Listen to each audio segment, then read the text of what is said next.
La verdad. Un saludo cordial a todos los amigos y seguidores de Pos la Verdad. Sean ustedes bienvenidos a este nuevo episodio podcast de Pos la Verdad de hoy, miércoles 2 de febrero ya, siendo las 5:21 de la tarde. Iniciamos este podcast especial con gran invitado el día de hoy, con una muy buena canción de la banda Snap.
Estaba sonando la canción Rhythm is a Dancer de Snap, una muy buena canción para iniciar este episodio podcast especial con un gran invitado que tenemos aquí en el podcast de Pues la Verdad, y es el candidato a la Cámara de Representantes por Bogotá, Gabriel Cifuentes. Bienvenido a este episodio podcast de Pues la Verdad.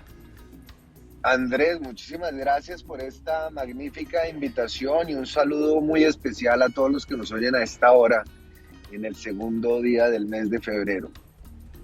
Bueno, candidato, ¿cómo le ha ido? ¿En dónde anda ahorita recorriendo la ciudad de Bogotá en plena campaña por la Cámara de Representantes? Uno es como una pelotica de ping-pong, de arriba a abajo, de norte a sur. Esta mañana estuvimos en Chapinero, después estuvimos por Villa Alsacia, en la localidad de Kennedy, y ahorita me estoy dirigiendo hacia Usaquén. Entonces, en menos de 12 horas hemos atravesado toda la ciudad. Pero así es, ese es el trabajo de un candidato, sobre todo, Andrés, cuando la política no se hace en un cuarto oscuro o en una oficina firmando contratos o haciendo amarres, sino en la calle, hablando con los ciudadanos, que entre otras cosas, Andrés, desafortunadamente resienten mucho la política y los políticos, y es absolutamente comprensible, ¿no? Sí, así es, además de que venimos de una época difícil que es el tema de la pandemia, todo lo que concierne. Entonces, ¿qué tal es hacer campaña con tapabocas? Pues es complicado, Andrés, porque sobre todo las campañas como la nuestra, que son campañas de calle y que se basan fundamentalmente en el contacto humano, en mirarle a las personas a los ojos, dificultan, ¿no? Sobre todo, yo soy un candidato nuevo, yo nunca he hecho política electoral, entonces tener la careta o tener la mascarilla siempre dificulta, pero creo que se logra. Y creo que también la ciudadanía, después de ese primer golpe de rechazo frente a una propuesta política, cuando entienden, digamos, que hay candidaturas y hay liderazgos frescos, cuando entienden que nosotros también como ciudadanos, porque no dejamos de perder nuestra calidad como ciudadanos, estamos mamados, estamos agotados de esa política con P chiquita a la que nos han acostumbrado, que es la politiquería. Y nosotros justamente tenemos esa apuesta, Andrés, y es una apuesta de transformar en lo pequeño que puede hacer una campaña a la Cámara de Representantes, pero a partir del ejemplo, la forma como se hace la política. A los colombianos en muchas ocasiones los han acostumbrado a abstenerse de votar o de votar en lógica transaccional, ¿no? Es decir, es un toma y dame perverso que lo que hace es alimentar una cadena de clientelismo y de corrupción que a su vez alimenta la desconfianza de la ciudadanía y que a su vez, Andrés, alimenta el alto grado de abstencionismo. Pero como usted decía, salimos o seguimos en unas épocas bastante complejas. El reto que quizás uno de los retos mayores que hemos tenido que enfrentar como sociedad, que es el de la pandemia, pero no olvidemos también, Andrés, el estallido social, que es muy diciente de la temperatura en Colombia. Nosotros no vivíamos un estallido social como el que se vivió en 2019, 2020 y en el 2021 desde 1977. Y la gente, como le decía, ya está mamada, está agotada, quiere un cambio, quiere transformaciones, quiere desprenderse de ese yunque de la política tradicional y por fin recuperar la confianza en unos liderazgos que comporten oportunidades, desarrollo, transparencia, y yo creo que esa es la gran apuesta, y este 2022 nos va a dar a todos nosotros grandes sorpresas y seguiremos dando pasos importantes para transformar la política y desterrar el clientelismo de nuestro país. Tengo aquí ya unos primeros saludos y comentarios, tanto en el chat en Spreaker. Bueno, Jen dice, hola amigos, pues la verdad, muy buenas tardes, saludos al invitado. Y bueno, el agradecimiento a Jen, que ella fue la que hizo el puente para poder traer aquí a Gabriel a este podcast de Pues la Verdad. Así que a Jen, a Juana, muchísimas gracias. Doña Diana Reuter dice, hola amigos de Pues la Verdad. Y Anita Díaz dice, todos muy invitados a conocer el trabajo y las propuestas de Gabriel Cifuentes. Se aprende a trabajar honestamente y mirando a los ojos de la gente. En el grupo en Telegram, porque Pues la Verdad tiene un grupo oficial en Telegram. Don Álvaro @Interceptor 718 dice, amigos Pues la Verdad, muy buenas tardes. Alejandra dice un saludo amigos de Pues la Verdad, y Fernando dice saludos a todos de Pues la Verdad, muchísimas gracias. Bueno, ¿quién es Gabriel Cifuentes? Gabriel dijo que que tanto en el tema de la política no ha estado, pero entonces, ¿quién es Gabriel? Bueno, eso de hablar, Andrés, en primera persona siempre es incómodo y harto, además porque yo no creo que los títulos sean indicativos. Yo soy abogado, tengo 3 maestrías y un doctorado, pero más allá de eso, soy un ciudadano preocupado, he sido profesor universitario, he sido funcionario público, tengo una vocación pública muy acentuada, pero más allá de eso, soy un fiel creyente de que la paz es nuestro principal activo como sociedad. La paz es el presupuesto de cualquier política, es el presupuesto mismo de un Estado. Donde aflora la violencia no puede haber justicia social, donde aflora la violencia no puede haber una cultura de respeto a la vida, a los recursos, al medio ambiente, y yo creo que nosotros ya llegamos a un punto, Andrés, después de 203 años de vida republicana y 60 años de guerra insurgente, en que tenemos que decir no más y por la paz no dar ni un paso atrás. Creo que esa es la consigna. Creo también, Andrés, que estamos en un punto de descomposición social y política donde ya nada nos mueve. Es que, Andrés, vea, en Colombia cada 36 horas asesinan a un líder social. En Colombia solo en el mes de enero, en este mes que acaba de terminar, se han cometido 13 masacres y el 2021 cerró con 96. El 2021 cerró con 72.000 desplazamientos, atentados terroristas en zonas como Arauca, como Valle del Cauca. Y eso ya no marca titulares, Andrés. Marcan más titulares la puesta de tetas de un influencer que la muerte de un líder social. Y yo creo que eso es un llamado y es una invitación a que despertamos, a que adquiramos conciencia y que entendamos que si nosotros no nos enrutamos hacia la búsqueda de la paz en nuestro país, va a ser muy difícil que nosotros logremos desarrollarnos y llegar a nuestro máximo potencial como nación. Bueno, aprovechando aquí el tema de la paz, estaba yo revisando la página de gabrielcifuentes.com.co y dice, en la parte final dice, ¿qué defiende Gabriel Cifuentes? Aparecen 4 iconos que me llaman mucho la atención. El primero es el tema de la paz. Y aprovechando aquí, Diana Reuter en el chat en Spreaker dice, ¿cómo apoyará a Gabriel el tema de la paz desde la Cámara de Representantes? Pues Andrés, es una excelente pregunta. Lo primero es siendo un vocero de la necesidad de que se cumplan los acuerdos. Andrés, yo creo que en lo único en lo que no nos engañó este gobierno, infame, indolente, y esto hay que decirlo sin arandelas, ha sido en su propósito de hacer trizas la paz. Este gobierno no ha hecho nada en materia de restitución de tierras, este gobierno no ha hecho absolutamente nada en la política de sustitución de cultivos ilícitos, en este gobierno volvieron las amenazas, los desplazamientos y el asesinato de líderes sociales, y yo creo que nosotros, por imperfectos que sean los acuerdos de paz, teníamos una hoja de ruta que, Andrés, no es más, usted que también es abogado lo entenderá, no es más que la reglamentación de la Constitución del 91. Nada de lo que quedó en los acuerdos es algo ajeno a nuestra Constitución. Entonces yo creo que el primer acto que se tiene que hacer es entender que dentro de los acuerdos hay una apuesta de un calaje social muy importante que nos permite a nosotros llegar a cumplir esa promesa de la Constitución del 91. Pero segundo, para responderle a Diana, yo creo que hay proyectos muy concretos y lo va a plantear uno aprovechando además, Andrés, lo que pasó hoy. Yo no sé si usted sabía, pero hoy el Ejército anunció que va a comenzar el proceso de reclutamiento de los jóvenes bachilleres. Y en este proceso de reclutamiento se espera que 18.000 jóvenes pobres, hay que decirlo, colombianos, sean obligados a prestar el servicio militar obligatorio. Yo creo que un primer acto, y eso es una obsesión que yo tengo, y lo haremos desde los estrados judiciales, desde nuestra curul en el Congreso, y si es necesario desde una consulta de carácter popular, es la eliminación. Óigame bien, Andrés, la eliminación de la obligatoriedad del servicio militar. El servicio militar es una figura anacrónica, es una figura desigual. Nosotros creemos que a los jóvenes, más que enseñarles a empuñar un fusil, deberíamos enseñarles a empuñar un lápiz. Nosotros creemos que en Colombia lo que se necesita es un servicio social, que a los jóvenes que por sus condiciones socioeconómicas no pueden acceder a la educación superior, que en nuestro país es un privilegio, no los tienen que obligar a hacer carne de cañón. Las madres más pobres de Colombia no están llamadas a parir maquinitas de guerra, y eso hay que dejarlo muy claro. Lo segundo, ya para un tema más aterrizado a Bogotá, porque yo estoy aspirando a una curul en Bogotá.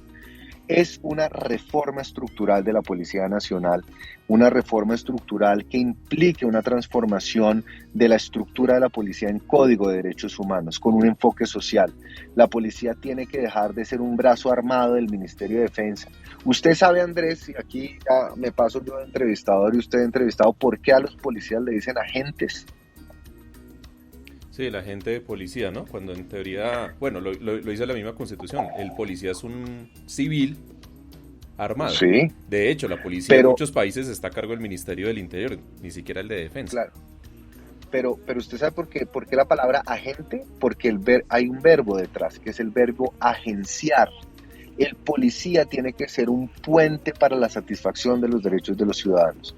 El policía es la primera cara del Estado frente al ciudadano. Si se rompe la confianza en la policía, se rompe automáticamente la confianza en el Estado.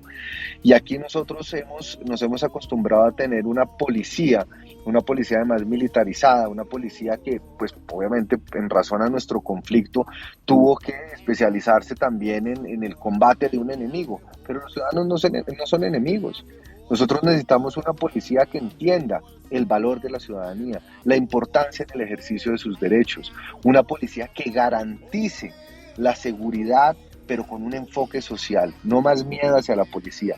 Y ya, digamos que con los desmanes que se vieron en el estallido social, donde más de 25 jóvenes fueron asesinados, donde se presentaron más de 4.000 denuncias de abusos policiales, donde muchos jóvenes quedaron lisiados, sin ojos, donde hubo incluso casos de desaparición forzada y de abuso sexual. Nosotros queremos una policía transformada, una policía que sea aliada de la ciudadanía en la búsqueda de sus derechos. Y tercero, y con esto concluyo, Andrés, frente a la pregunta de Diana, yo creo que es fundamental que en un país donde se han asesinado 1.300 líderes sociales desde la firma de los acuerdos, en un país donde estamos catalogados como el país más peligroso para los líderes ambientales en todo el mundo, donde se cometen masacres cada 2 días, es necesario reforzar las medidas normativas y de política pública para la defensa de nuestros líderes y lideresas y defensores de derechos humanos. Y con eso yo podría seguir todo este podcast, Andrés, pero sé que no es la idea. Pero para responderle a Diana, hay muchas cosas que desde el Congreso se pueden hacer, no solo a nivel de agenda legislativa, sino también en materia de control político, para insistir en la importancia de que avancemos en la senda de la construcción de una paz con P mayúscula, que va mucho más allá de los acuerdos, atención, ¿no? Bueno, Gabriel decía que obviamente él va a ocupar es una curul por la Cámara por Bogotá.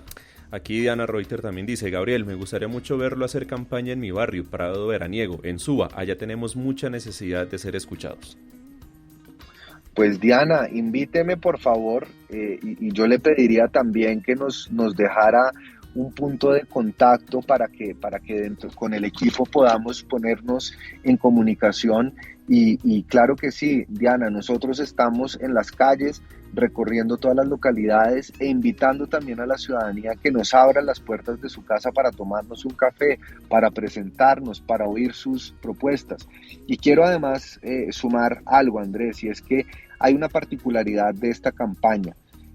Yo no nací siendo predicador ni pastor evangélico, yo no tengo la verdad revelada y en el equipo somos horizontales en la forma como operamos. Eso no quiere decir que nosotros no tengamos unas ideas claras y unas propuestas muy concretas, pero a mí me gusta pensar que este ejercicio del proceso político tiene que involucrar y abrazar mediante el diálogo las propuestas de una ciudadanía que pretende ser representada. Con esto, ¿qué le quiero decir, Andrés? Y que le quiero decir también a Diana, que nuestra agenda legislativa tiene que ser el proceso de construcción colectiva y mancomunada a partir del debate de las ideas. Si Diana, por ejemplo, tiene una propuesta que nosotros no tenemos incluidos en nuestra agenda, pues bienvenida ella sea. Y le voy a poner un ejemplo, Andrés, como para no extenderme más. En diferentes reuniones como las que está proponiendo nuestra querida Diana, nosotros hemos identificado que la ciudadanía está exigiendo y está pidiendo también que se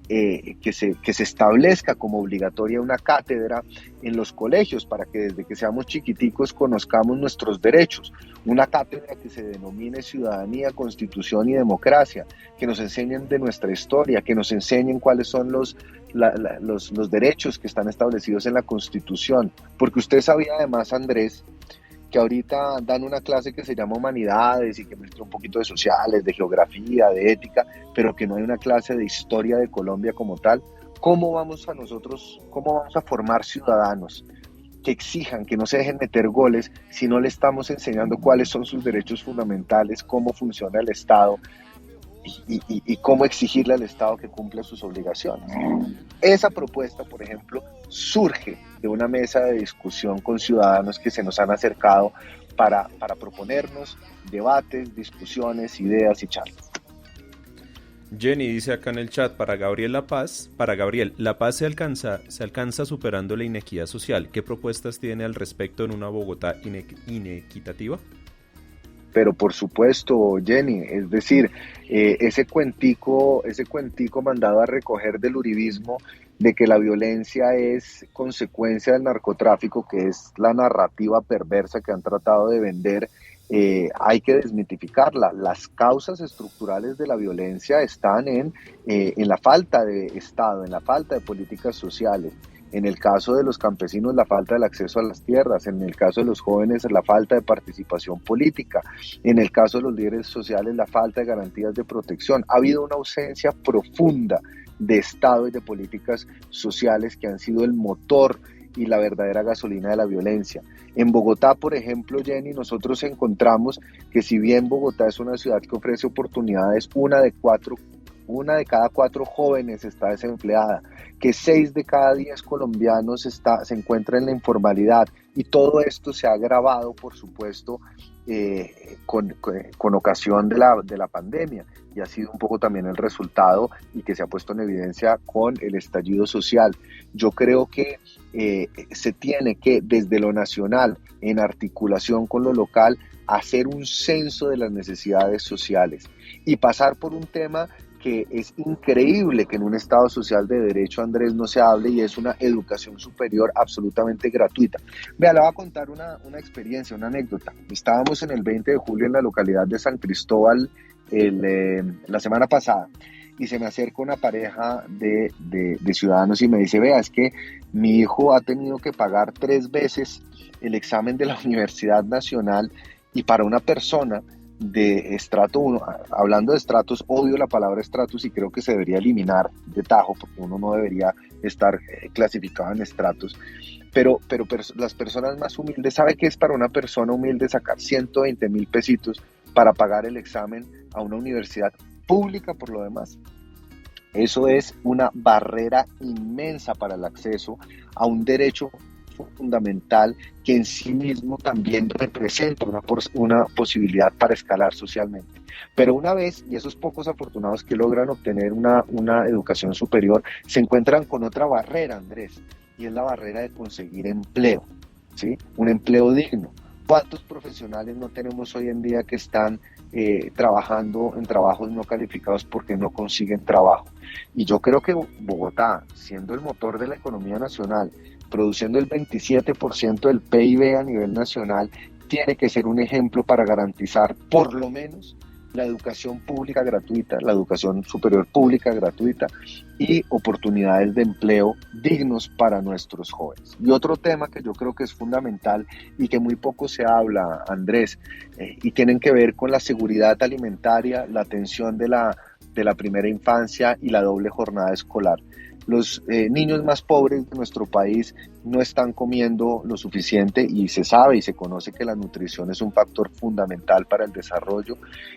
No estamos teniendo los cupos escolares suficientes y reciben una educación precaria, porque mientras los jóvenes de los estratos 5 y 6 pueden pagar un colegio privado y tener jornadas de 8 horas, los jóvenes más pobres, por falta de infraestructura y de capital humano, únicamente están recibiendo 4 horas de educación, exponiéndolos no solo a una desventaja competitiva, sino también exponiéndolos a los rigores de la calle, porque esas mismas madres de esos niños pobres no tienen con quién dejarlos en las tardes. Y eso genera una serie de círculos viciosos que se traducen desafortunadamente, Andrés, en el aumento de la abismal brecha social que existe incluso en una ciudad como Bogotá, que es generadora de capital y generadora de empleo. Es obvio que Bogotá, aparte de ser la capital de Colombia, juega un rol importante siendo la capital de Cundinamarca. Si bien Gabriel va a ocupar la curul de la Cámara de Representantes por Bogotá, ¿cuál es la directriz, cuál es la estrategia en conjunto que tienen desde el Partido Verde para quienes logren alcanzar la curul de la Cámara de Representantes por Cundinamarca? ¿Cómo hacer ese trabajo en conjunto entre Bogotá y Cundinamarca?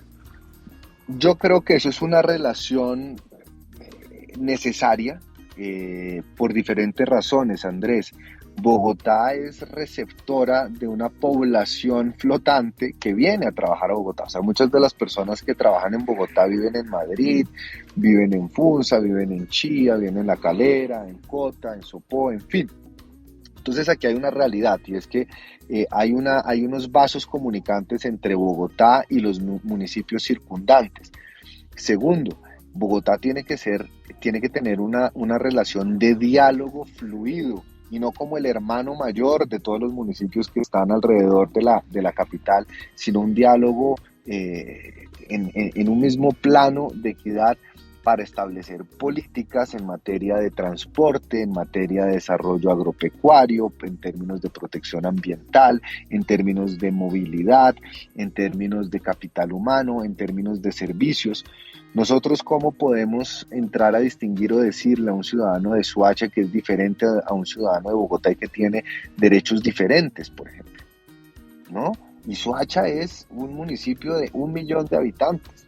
Entonces, lo que le quiero decir es, aquí tenemos nosotros que seguir avanzando en ese diálogo que debe existir entre Bogotá y los municipios circundantes. Pero en este punto, Andrés, quiero hacerle un reconocimiento a mis colegas, o digamos a los representantes por Bogotá, que lograron en esta legislatura avanzar con el proyecto de Bogotá Región Metropolitana. Yo creo que ahí están sentadas las bases de política y está sentada la arquitectura institucional para que ese diálogo pueda ser cada vez más fluido y para que los ciudadanos, tanto de Bogotá como de los municipios circundantes, pues puedan tener todos una mejor calidad de vida. ¿Qué decirle a las personas que se opusieron al tema de la región metropolitana? Más que todos los habitantes de los municipios circundantes como Madrid, Cundinamarca, Mosquera, lo que fue Chía, Sopó y alrededores, pues porque toda esta gente, FACA, yo estudié en FACA, yo hice el colegio allá en FACA, entonces, o sea, toda esa gente, y yo que viajo muy seguido a Zipacón, que es cerca, no es Sabana, pero es cerca, mucha gente decía y le tenía miedo con el tema de la región metropolitana, decían, Bogotá se va a comer vivo a los municipios, va a ser lo que pasó con Engativá Pueblo, con Fontibón, con Usaquén, ¿no? Con Tunjuelito. Entonces, o sea, la gente tenía mucho miedo. ¿Qué decirles a ellos? Porque realmente no se van a poner a leer el tema del proyecto y lo que pasó y lo que se aprobó desde el Congreso, sino ellos necesitan de pronto es una explicación mucho más sencilla de lo que significa la región metropolitana. Pues es que justamente creo, Andrés, que lo que hizo este proyecto o lo que hizo esta ley es equilibrar la cancha para los municipios por fuera de Bogotá. O sea, es decir, es todo lo contrario, es darles la tranquilidad que en se crea, digamos, un comité de decisión donde el alcalde de Bogotá tiene el mismo peso de los alcaldes de municipios que por más de que sean más chiquitos, pues hacen parte de la región metropolitana. Y yo creo que esa es una gran apuesta de equidad institucional que debería, más que generar temores, generar alivios.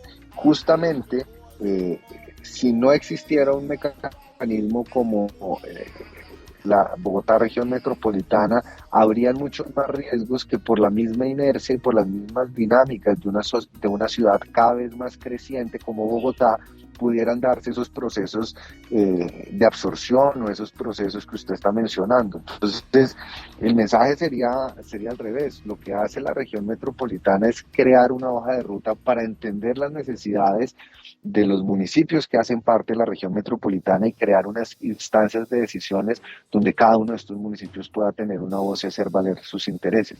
Además de generar pues unos canales de coordinación para temas que son comunes a toda la región, como le estaba diciendo, temas de ambientales, de transporte, de movilidad, de capital humano, en fin. Bueno, hay una cuestión que es importante y es el impacto que genera Bogotá, por ejemplo, con el tema de basuras, con el tema del agua, ¿no? Ujú. La cuestión de los acueductos, toda la zona de la Sabana y demás. De hecho, aquí Jenny nos deja esta pregunta. ¿Qué opina Gabriel de la reubicación del botadero de Doña Juana? Pues eso es una de las grandes e inmensas deudas que se tienen Jenny y Andrés. Cuando uno recorre las localidades de Tunjuelito, las localidades de Usme, uno se da cuenta del inmenso impacto ambiental que además se ha traducido en un impacto social del botadero de Doña Juana. Eso no solo ha traído pues un proceso de contaminación de aguas, eso no solo ha traído también un proceso de segregación, si se quiere, de las comunidades y una desvalorización muy grande pues de los predios y de las actividades que se desarrollan en esa zona. Yo creo que el tema de Doña Juana y el tema de las basuras en Bogotá no se ha terminado de resolver. Nosotros no hemos entrado todavía, no solo como ciudad, sino también como país, en un proceso que entienda la forma de los procesos de reciclaje, los procesos de separación en la fuente, los procesos de reutilización de las materias orgánicas y químicas para la generación de energía. Nosotros todavía tenemos unas grandes falencias de política en materia del tratamiento de los residuos de todo tipo, orgánicos e inorgánicos, y eso pues se ha visto reflejado con un impacto social enorme en las comunidades, sobre todo en las comunidades de Usme y las comunidades del río Tunjuelito para abajo. Bueno, pasando aquí, Evando, rápidamente, Caroleta nos deja esta pregunta. Hola, Gabriel. ¿Cuáles son los proyectos en artes y culturas para la ciudad de Bogotá? Pues ustedes aquí me están poniendo a hablar de región metropolitana, de basuras, está bien, está perfecto. Estamos al trote, es casi... Estamos al trote, me parece el carajo. Venga, Andrés, le iba a contar una cosa. Creo que una de las grandes expectativas que generó este gobierno y otra de las grandes fallas de este gobierno perfeccionista fue no haber sabido desplegar el concepto de la economía naranja. Yo creo que nosotros no podemos entender el desarrollo humano y el desarrollo social alejado del desarrollo de las artes y de la cultura. Las artes y la cultura hablan un lenguaje que generan patrimonios inmateriales y que nos definen a nosotros como nación y como sociedad.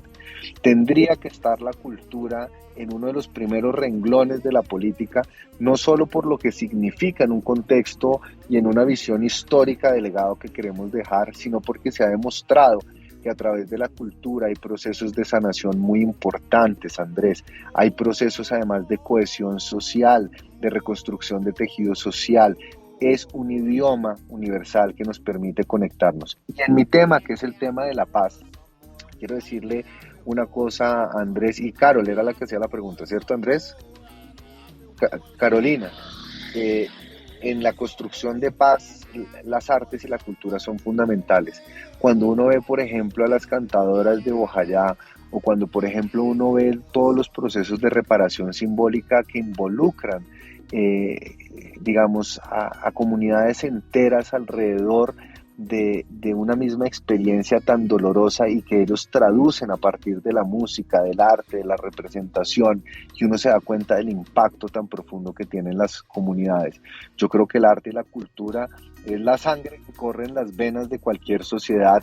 Creo que una oportunidad perdida de este gobierno no fue haber interpretado adecuadamente o haberle dado un manejo adecuado al potencial cultural que tiene Colombia, y en Bogotá hay infinitas manifestaciones artísticas. De hecho, Carolina, nosotros hace unos meses y hace 15 días también nos tomamos una serie de murales alrededor de Bogotá en 8 localidades distintas, en Usme, en Santa Fe, en Puente Aranda, en Engativá, en Fontibón, en Usaquén, en Chapinero, y comenzamos a tomar murales y comenzamos a dejar un mensaje de paz involucrando a la comunidad para que cada uno de los participantes pudiera dejar expresado su mensaje de por qué sea la paz, por qué le tenemos que apostar a la paz.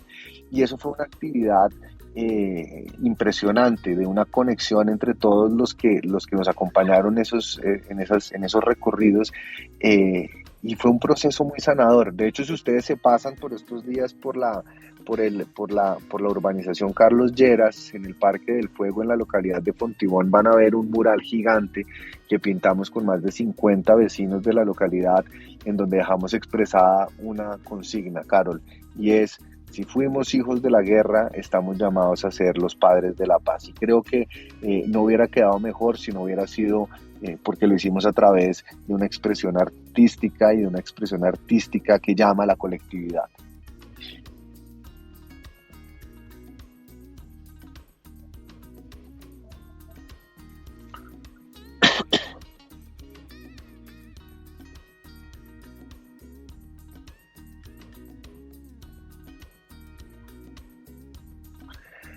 Bueno, Álvaro, es importante. Perdón, Gabriel, Sí. es que tuve acá un pequeño lapsus acá con el audio mío. Voy a volver a repetir aquí la pregunta de don Álvaro, porque no se está escuchando en la transmisión. Entonces, don Álvaro decía que dónde queda el proceso de recuperación del río Bogotá y qué le ofrece Gabriel a la ciudadanía. Bueno, para don Álvaro, diferentes respuestas.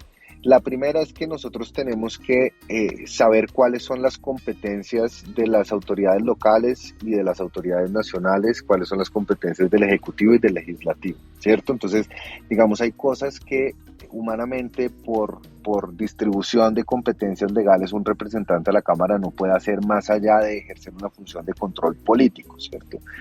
Lo segundo que le quiero decir a don Álvaro es que Bogotá es...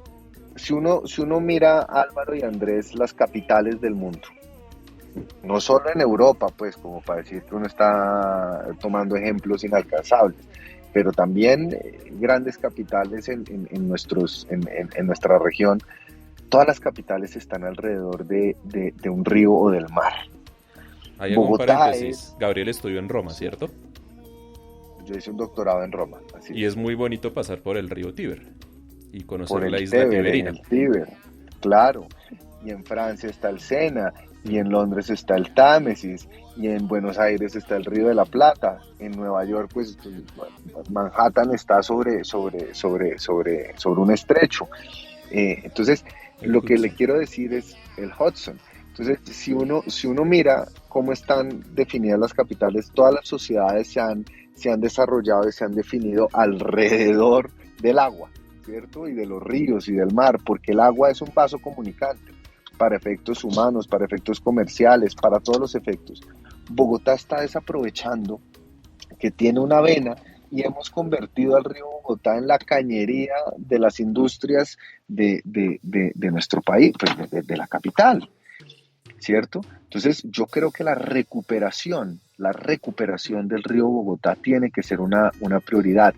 Yo no sé en qué terminó el proceso de la PETAR, que es la planta de tratamiento de aguas residuales, que además estuvo empañada por unos sendos escándalos de corrupción, pero era un proyecto dirigido a la recuperación o al tratamiento de las aguas del río Bogotá, que muchos critican.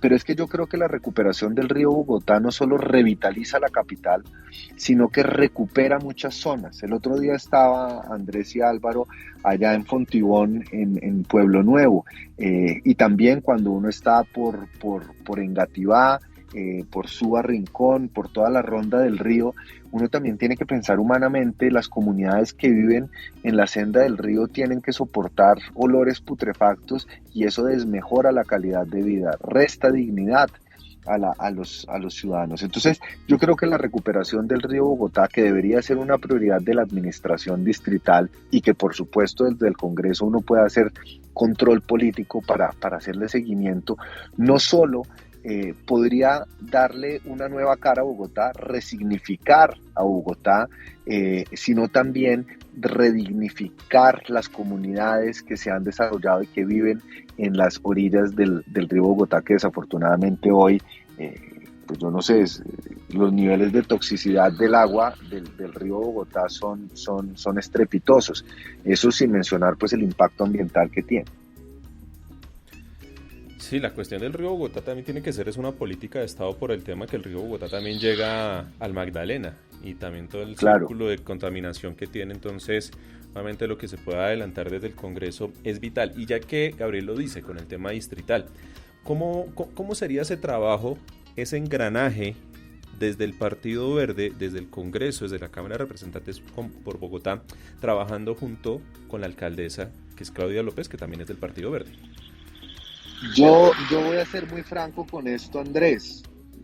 El hecho de que yo sea del Partido Verde no significa que hago parte de un grupo, de un comité de aplausos. Y yo creo que uno tiene que ser lo suficientemente sensato como para reconocer las cosas en donde se ha actuado bien y las múltiples otras en donde tenemos deficiencias, y que por supuesto como representante por Bogotá y de las comunidades y de los electores que me van a elegir el 13 de marzo, hacer un control político. ¿En qué temas, por ejemplo? Andrés, un tema además que es de mi corazón porque lo he trabajado muchísimos años, el tema de la seguridad ciudadana.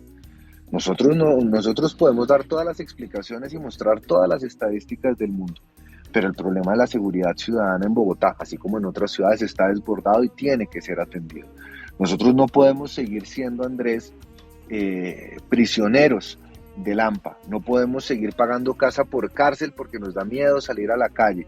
No podemos seguir tolerando, Andrés, que por robarnos una bicicleta o un celular corra en riesgo nuestra vida. Así como tampoco podemos seguir tolerando, Andrés, que haya una justicia absolutamente inefectiva, que haya una justicia, y usted que es abogado lo sabe mejor que yo, que en un 98% de los casos no hay investigaciones o no llegan a etapa de juicios, donde hay casos clamorosos de reincidencia, donde no tenemos políticas de resocialización, donde no tenemos suficientes cupos penitenciarios, donde no hay una política criminal articulada para prevenir, accionar, es decir, castigar y darle atención al pospenado. Yo creo que ahí esos son retos enormes que desde el Congreso se tienen que atender.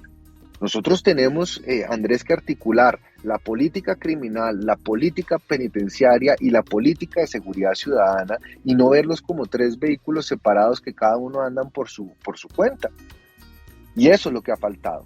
Eso es lo que ha faltado. Pero para responder su pregunta, yo no creo que por compartir el partido con la señora alcaldesa, todo lo que haga ella va a ser merecedor de un aplauso. Por el contrario, dentro de nuestro mandato ético como miembros del Partido Verde, tenemos que ser los primeros garantes y los primeros veedores que efectivamente las promesas de ese mandato se cumplan, y que si no se están cumpliendo, pues les jalaremos también las orejas. Porque es que uno no puede hacer parte de un comité de aplausos simplemente por hacer parte del mismo partido. Yo no soy de esa línea de pensamiento. Yo creo que un representante de la Cámara tiene una responsabilidad más que con la alcaldesa, con sus propios electores, y un compromiso con las banderas y con las políticas que lo eligieron a uno.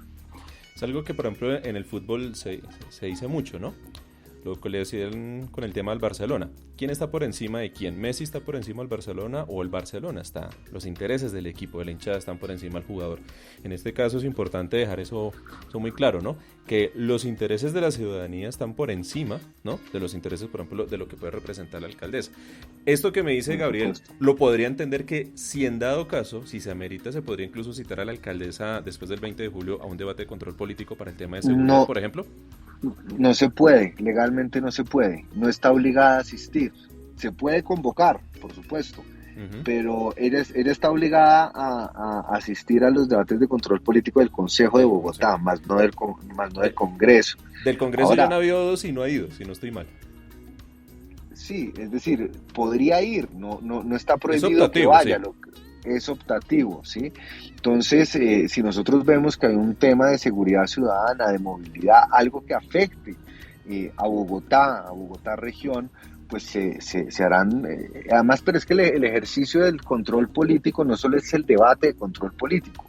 Yo quiero que las personas que nos estén escuchando sepan que puede ser un representante puede exigirle a las autoridades de todos los niveles que comparta información, que le entregue lo que está solicitando en un plazo perentorio de 5 días, so pena de sanciones disciplinarias. Entonces, lo que uno puede hacer si bien uno no puede arrastrar a la alcaldesa al Congreso y obligarla a que asista a un debate de control político, lo que uno sí puede hacer es exigirle a las autoridades públicas de cualquier nivel que respondan frente a los requerimientos ciudadanos. Entonces hay un ejercicio de control político amplio y hay también un ejercicio, Andrés, de gestión, que yo creo que es importante señalarlo. Es decir, el representante por Bogotá es una figura como extraña porque hay concejales y representante de Bogotá. Es que hace un concejal y que hace un representante de Bogotá. Y muchas veces eso, Andrés, para quien no está muy familiarizado, se confunde. Pero un representante por Bogotá, como su palabra lo dice, representa los intereses de los capitalinos, no solo a nivel nacional, sino también en lo local. Entonces, por supuesto que el día que haya que jalarle las orejas a la administración, sea verde, sea azul, sea morada, sea amarilla, pues se hace, porque es que los intereses de los ciudadanos están por encima de los cálculos políticos y partidistas, sea quien esté a cargo de la administración. Yo de la alcaldesa, bueno, de cualquier alcalde, si me citaran a un debate de control político en el Congreso, yo iría, porque es que al fin y al cabo, y yo me quedo mucho con la definición que uno aprende en la universidad, y es que el Congreso, aparte de promulgar las leyes, es la representación de todo el pueblo colombiano, ¿cierto? Sin independencia. Entonces, qué bonito es poder hablar, qué bonito es poder sustentar y aceptar las críticas que se hagan por parte de los que son los representantes de todos nosotros. Al fin y al cabo, por ejemplo, la curula a la que aspira Gabriel es eso, es ser el representante de Bogotá. Otra cosita ya para ir finalizando, yo sé que ya estamos sobre la hora. Gabriel, ¿cómo va el tema? Que eso es algo que se está moviendo mucho en Twitter, en redes sociales, en la opinión. ¿Cómo va el tema de lo que es Partido Verde, Coalición de la Esperanza y todas estas cosas, todas estas movidas? ¿Qué ha sucedido? ¿Cómo han visto ustedes el tema? ¿Cómo quedaron ensambladas las listas?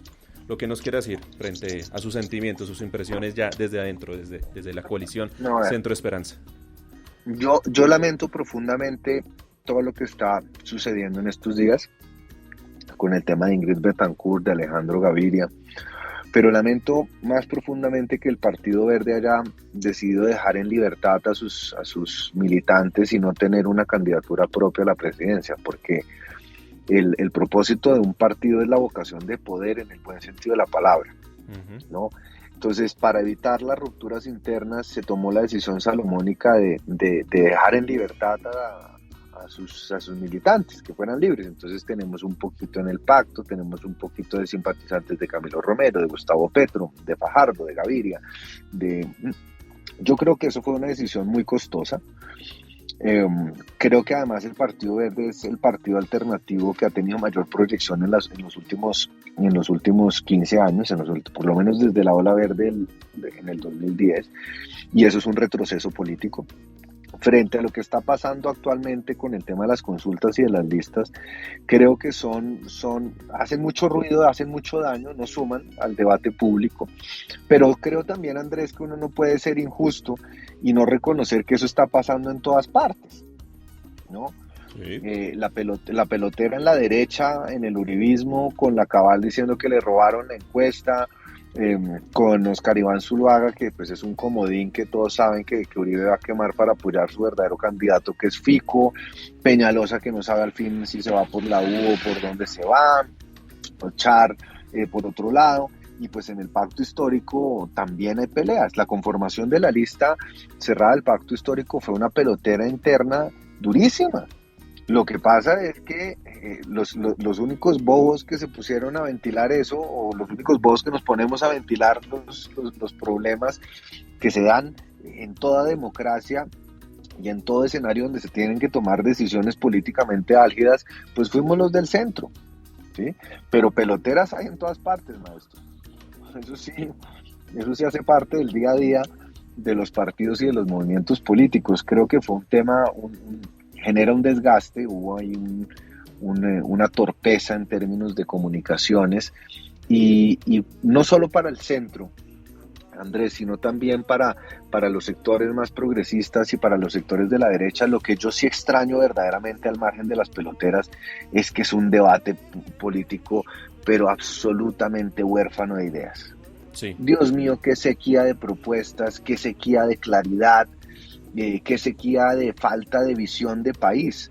Y entonces ahora el debate público y el debate político está entre los uribistas, antiuribistas, entre no sé qué y los anti no sé qué. ¿Y dónde están las banderas? ¿Dónde están las propuestas? ¿Dónde está esa visión de país que los ciudadanos están exigiendo? ¿Dónde está la solución a los problemas que la ciudadanía salió a manifestar durante el estallido social y que son claros y evidentes? Nosotros no estamos viendo un debate de ideas en una agenda pública diferenciable. Todos hablan de lo mismo y no hablan de nada. Entonces yo lo que creo que hay que hacer desde la ciudadanía y desde nuestras propias candidaturas y aspiraciones al Congreso, Andrés, es reenfocar y hacer un llamado, porque los ciudadanos no quieren más peloteras, los ciudadanos no quieren más políticas maniqueas, polarizantes, sino que los ciudadanos quieren saber cuál es el siguiente paso. ¿Qué va a pasar en Colombia? ¿Cuáles son las propuestas? ¿Hacia dónde nos vamos a encaminar? ¿Entre qué y qué tenemos que decidir? Y eso, desafortunadamente, a 39 días de las elecciones del Congreso y un poco más de 2 meses de las presidenciales, no está claro. ¿Por qué el 103? ¿Cómo logró Gabriel tener ese número, el 103 dentro de la... ¿Ustedes en la Cámara para la Cámara en la elección se dan también en coalición o eso en partido únicamente? No. O sea, en Cámara la lista verde va sola, okay, porque obtuvo más del 15% de la votación hace 4 años. Es decir, las coaliciones solo se pueden dar entre partidos que sumados, que en conjunto no sumen más del 15% del total de las curules obtenidas. Yo sé que es una regla súper enredada, pero el Partido Verde en Bogotá no podía irse en coalición con nadie. A Senado sí. En Senado, ayer en el programa de ayer yo contaba y analizaba un poco la situación en la que quedó Humberto de la Calle, que es el cabeza de lista, ¿no? Con el tema de si puede terminar incurriendo o no en doble militancia. Yo recuerdo una cosa, y es que hace 4 años en las campañas, cuando hacíamos el podcast acá, nosotros ya vamos a cumplir 5 años al aire, en la campaña del 2018 yo lo decía en su momento, personalmente nunca me gustó la elección, la escogencia de un candidato a la presidencia como Sergio Fajardo, pero sí admiraba y me gustaba mucho la estrategia que tenía en bloque, en masa, el partido Alianza Verde, en donde era muy claro el tema, votar para las cámaras de representantes de todas las regiones, para Senado y para las presidenciales. Lamentablemente he notado que hay un poco de fracción y hay un poco de confusión en torno a las alianzas, todo esto que se ha visto y que ya mismo Gabriel nos ha dicho. Ahora sí volvamos a la pregunta, ¿por qué el 103? Pues vea, el 103, pues yo no sé, eso fue como chiripa, Andrés. Porque es muy buen número. Es un buen número si fuera una lista cerrada, mano, pero es que la lista está abierta y preferente, entonces... ¿Gabriel hubiera preferido lista cerrada? No, a mí las listas cerradas no me gustan, Andrés, porque creo que hay, por ejemplo, en el Partido Verde, en la lista para Cámara del Partido Verde, usted no sabe lo maravilloso que es ver las diferentes propuestas y banderas de los diferentes candidatos, y además usted poder votar por una persona que tenga una trayectoria, que tenga una experiencia, que a usted le guste. La lista cerrada termina siendo el autoritarismo del bolígrafo. ¿Y quién define cuál es el orden? ¿Cierto? ¿Por qué, por ejemplo, no sé, lo va a poner en el caso de, o sea, ¿por qué poner a Racero, a Mafe, no sé qué, en ese orden y no ponerlos en un orden diferente, quizás con personas que han tenido una mayor trayectoria? Entonces, lo que yo digo es las listas cerradas en una democracia compleja, en una democracia desarrollada pueden tener sentido, pero en una democracia en desarrollo como la de nosotros, las listas cerradas simplemente le dan mucho poder al escrutador, al que tiene el bolígrafo, y restan la posibilidad de que haya una mayor expresión democrática al momento de elegir. Entonces, entiendo el cálculo político del pacto histórico, por ejemplo, de tener listas cerradas, ¿cierto? Concentra mucho más poder en Gustavo Petro en este caso, pero pues uno termina no sabiendo por quién está votando, sino por una lista, y eso me parece que le resta mucho al debate democrático. Entonces yo, en este estado de la democracia colombiana, sin lugar a dudas, Andrés, prefiero las listas abiertas y preferentes. Me parece que le ofrecen además al elector una mayor posibilidad es como ir a un restaurante y tener el menú del día o tener una carta, maestro. Es así de sencillo. Ir el corrientazo y comer a la carta, sí. ¿Sí? Dianita Díaz le responde a Diana Reuter, entre tocayes se hablan ahí en el chat, dice, claro que sí, Diana Reuter y todos los interesados en conocer a Gabriel, regálenos un dato de contacto y con mucho gusto Gabriel se reunirá contigo. Entonces a lo cual Diana Reuter dice, hola Dianita, muchas gracias, mi arroba en Twitter es @86diayana, ahí lo colocan entonces para que se pongan ahí de acuerdo. Jenny dice, agradecimientos al invitado, éxitos en su carrera a la Cámara por Bogotá, son las 6:17, yo sé que me pasó un poquitico en el tiempo acordado con el candidato. Entonces, candidato Gabriel, le cedo ya esto para que cierre aquí el podcast, para que se despida a los oyentes y de paso haga la respectiva cuña de por qué votar por el 103 a la Cámara en Bogotá. Me cogió trotando. me cogió trotando. No se preocupe, que esto hace parte se me olvidó el tapabocas, maestro. Imagínese, yo en la calle hablando con usted. No pasa y nada. Se me olvidó el tapabocas. Cosas que pasan, ¿no? Venga, Gabriel, una pregunta. Gabriel está vacunado, ¿cierto? Ya que habló del tapabocas. Sí, tengo 3 refuerzos, maestro. ¿De cuáles ha puesto? ¿Cóctel de la Pfizer. ¿Y las 3 con Pfizer? Mano. Sí, yo soy gallina. Yo soy muy gallina. Y nada, pues me tocó la Pfizer y me puse las 3 Pfizer. Bueno. Pues vea, hablando de vacunas, Andrés, para responderle un poquito su pregunta, yo creo que nosotros nos tenemos que vacunar contra las peores pandemias que hemos vivido en Colombia, que no necesariamente son el COVID. Nosotros tenemos una pandemia maldita, que es la violencia, y tenemos otra pandemia maldita, que es la corrupción, que es otra forma de violencia. Y yo creo que para eso las elecciones del Congreso van a ser las elecciones más importantes, incluso más que las de la presidencia. Porque un presidente sin Congreso o con un Congreso totalmente cooptado por las mafias clientelistas y electorales que nos han gobernado hasta ahora, nos van a seguir sumiendo en la crisis tan profunda como la que estamos viviendo. Yo soy profesor universitario, soy un ser humano con vocación pública, he trabajado por la paz, por la defensa de los derechos humanos los últimos 15 años. No tengo maquinarias, no tengo estructuras, soy nuevo en esto, no quiero recibir absolutamente ningún contrato y estoy haciendo una política de calle, mirando a la gente a los ojos, oyendo sus problemas y construyendo una agenda política colectiva. Quiero trabajar por la paz en este país porque creo que es el mayor activo que nosotros tenemos y no dejar verdaderamente que tiren al traste esa hoja de ruta de desarrollo que por fin vimos en 2016. Así que pues las personas que me quieran acompañar en esta aventura, que quieran además acompañarme para que transformemos la forma como se hace política, si quieren votar por una persona que no tiene un gramo de maquinaria ni que va a ofrecer un pinche contrato para tener un voto, pues aquí estoy, una persona fresca, relajada, con la que se puede hablar y que está dispuesta por jugársela toda por este proyecto político y por la paz en el país. Bueno, ya que dice esto de la maquinaria, me imagino que si Ingrid Betancourt lo escuchara, no le pondría interrogante, sino que tacharía el nombre de Gabriel. Pero por supuesto, maestro, por supuesto, ahí sí no hay ninguna duda. Caroleta dice, éxitos candidato Gabriel, gracias por acudir a estos espacios. Bueno, Gabriel, muchísimas gracias por hacer parte aquí de Pues la Verdad.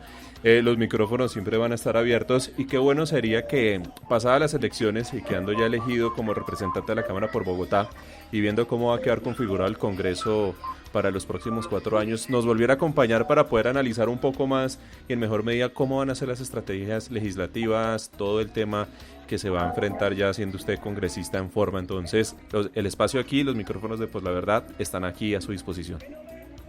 Pues Andrés, usted tiene mi número personal, yo encantado de volver a asistir a esta amena charla, un abrazo a todos los que nos escribieron, a Álvaro, a Jenny, a Carol, a Juana, a Dianita, a Diana, a todos los que se conectaron. Y nada, no se olviden este 13 de marzo marcar el 103 por el Partido Verde. Gabriel Cifuentes, el candidato de la paz. Bueno, es que le queda hasta en rima y todo, 13 con el 103. Bueno, ya Así es. saben, este podcast queda disponible también en Apple Podcast, Google Podcast, Spotify, Deezer, Amazon Music, YouTube, TuneIn Radio y muchas plataformas más. Muchísimas gracias a Jenny, que fue la que nos hizo el puente de traernos aquí a Gabriel. Y bueno, Gabriel y a todo su equipo, con quien tuve contacto, que fue con Andrea Lozada también, muchísimas gracias, bueno, por haber hecho todo esto posible.